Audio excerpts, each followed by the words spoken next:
Welcome to Study Loop.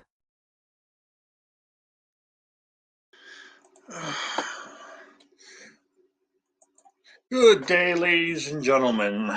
Today we're looking at problem number 7.3.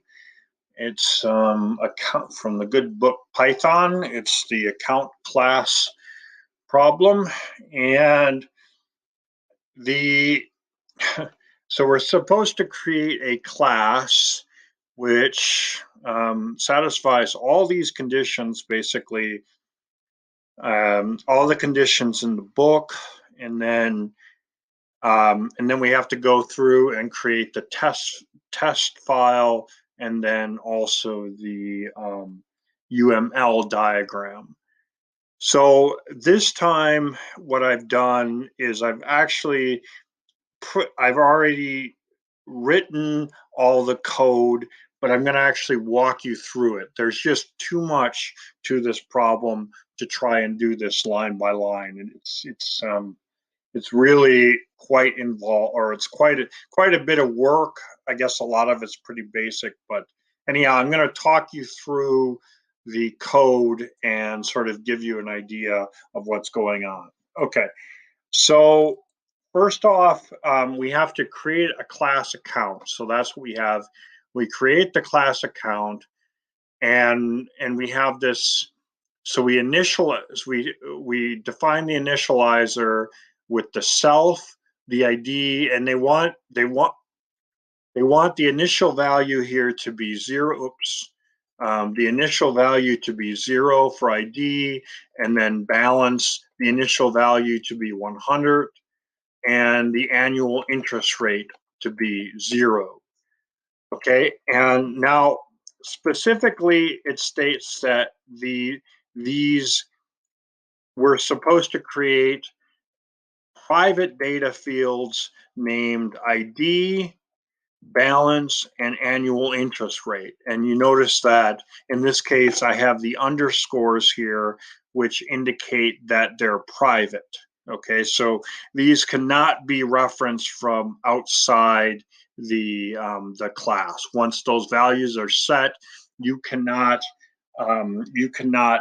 reference them. You cannot just you can't. Okay, so and then we have these what are called assessor methods. Sometimes they're called get methods. There's other names for them.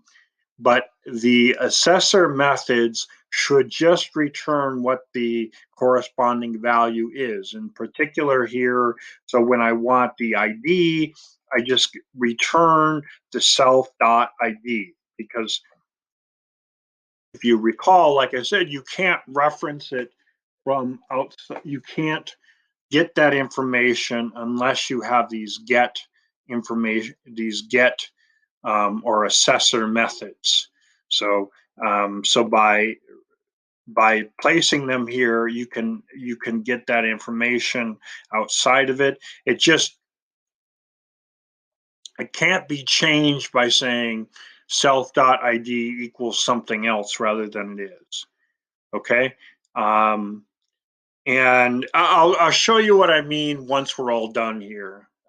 I'll show you what I mean. I'm sorry, I'm just sort of losing my place here, but so the assessor methods are as such, and then the mutator methods here. The mutator methods allow us to change what might be the current value to a new value. So I have this set ID to some ID, so I just set the self dot ID to ID, and then I do the same things with both the balance and the interest rates. Okay, so these are what we call the assessor um, methods. Okay, so now for the other, now we have a few other methods here. And in particular, now we have the monthly rate, which is the get monthly interest rate. And now importantly, that this should return what the monthly interest rate, which, as the author kindly explains, is the annual interest rate divided by 12. So to get, you have to first get the annual interest rate. So in other words, we have to go self.get annual interest rate and then divide that number by 12 using the get annual interest rate that allows us to get the value and then divide by 12. And then we return that value. Okay. Now for the next one, which is the get monthly interest, now what we just want is the monthly interest rate. So we calculate that, we use the monthly interest rate and we multiply that by the balance. And now, of course, we can't, we first have to get the monthly interest rate, which is the previous method, and then we multiply that by the balance, which again is self.getBalance, and that allows us to get the balance. Okay, because remember again that it's private data field, so we can't use it. We have to actually use the get statement to use it. Now, the withdrawal module or the method, it requires the amount that you're going to withdraw. And now what it does is it sets a new balance at the current balance minus the amount you're going to withdraw. So we first, to do that, we have to get the current balance. So in other words, we have to go set dot get balance to get the balance of what we have, subtract that amount, and now because we want the updated balance to be reflected by this change, we use the set balance function or method to replace the old balance. So if you make a withdrawal, then this will update the old balance with the new one. I mean, obviously, it would be nice if we excluded this, this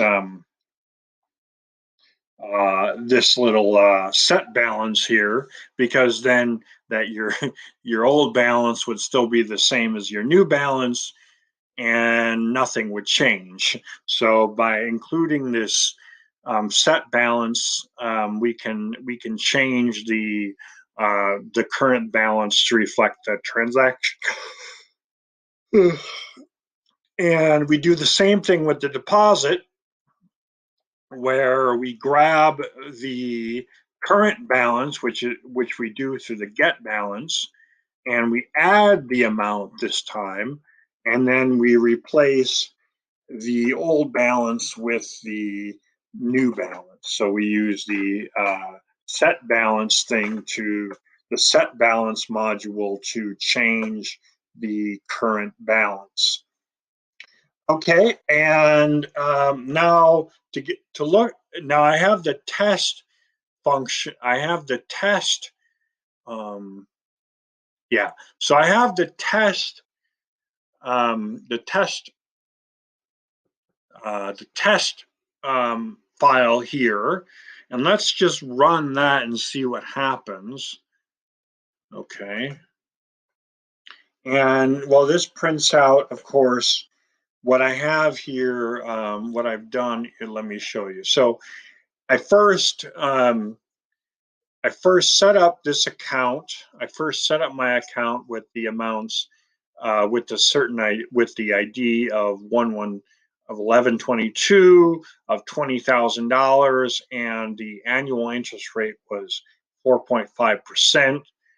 And then I withdrew $2,500. So then I printed that, and that's what this first number is. The 17,500 is the money after the withdrawal, and then the $20,500 is what I get after I make the deposit. okay, of 3,000. And then finally, I printed out the information requested by the book, I guess. They ask for a whole string of information where this is the ID right here. This is the current balance. I believe this is the monthly interest rate. And this is the monthly, it should be the monthly interest. So this is the monthly interest, and this is the annual interest rate. Okay, and I just wanted to, just to show you here, um, we can't actually reference, so we can't go my account, let me see, um, uh, my account dot, oops, we can't do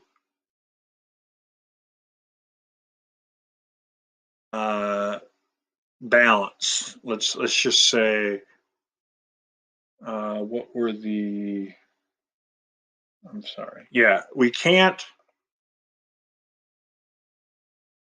aren't allowed, I guess, if you will, to just get the balance. We can't get that information. We have to go my account dot get balance. This will actually allow us to get the balance information, whereas we couldn't do it with just using the balance, because this is a private, I said, a private data field. Okay, so this is the code we needed to run, the code we needed to write, but now we have to actually talk about the UML. Okay, and again, this is kind of a bit involved. Okay, so, oops, okay, so we're creating, we were, our, so we created the account class, okay, and now the data fields, we had the private data field of int or id, I'm sorry, and it is an integer. Okay, and this is of course, the ID, account ID, account ID, and then we had the private balance, and it is a float, and this is the account balance, and the other one, and the last one, of course, was the annual interest rate, and these are all private, like I said. Again, this is a float, and it is, of course, just the annual, it's kind of stupid to say, it's the annual interest rate of account. If I can spell here, account. Okay, so these are the data fields, and now to the methods. Oops, let's talk about the methods. So we have the account, the constructor method, with its ID equals to 0, and of course it is an int. We have the balance set to, and this is how it initializes at $100. So wow, so your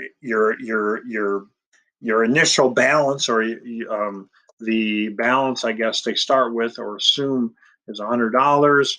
It, of course, again, is a float, and then the annual interest rate, which initializes at 0, and it is a float. And this creates it creates a account, or it constructs an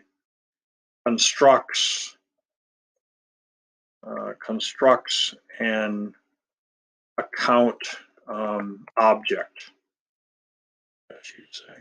Creates an account object with the requisite data fields of balance, annual interest rate, and so on and so forth. Okay, and then we have the assessor methods, which are get ID, and it returns an int. Of course, this is just get balance, and it returns a float.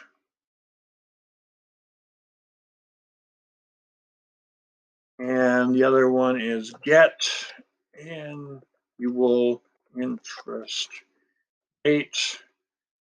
And of course, it returns a float. And again, these are the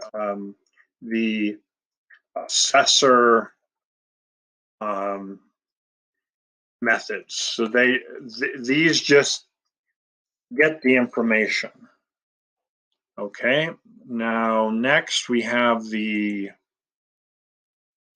mutator, the mutators, which are set ID of ID, which in this case, of course, is an int, and it returns none, because it doesn't return anything. It sets internal values, and we have set balance, and again, this takes a balance, and that is a float, which again, it returns none, and set annual interest rate of annual interest fun interest rate, which again is a float, and this returns none. Okay, so these are the mutator methods, which just change the indicated values in the program to the new values which you wish to set. So if you wanted to change your current balance, well, to change the current balance, you set balance, the new balance you want, and then it will change your account balance to the current value, to that new value.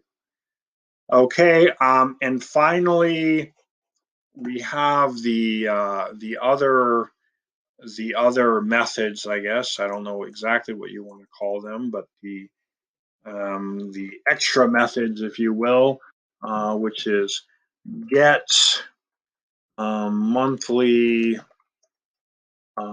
interest rate, and again, this returns a float, and it just gets the monthly interest rate, whatever interest rate, and then gets monthly interest, and again, this returns a float, and it just gets the monthly interest. Interest, oh boy, spell interest, and then the fun ones, which are withdraw of amounts, which of course is a float, and this just changes, and it returns none. It just changes the or reduces the account balance or balance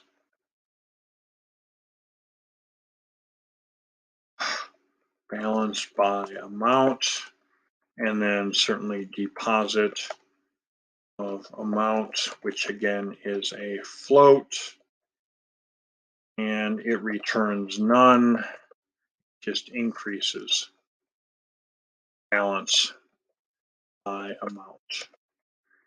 Okay, so and these are the group of 4 methods that we sort of created.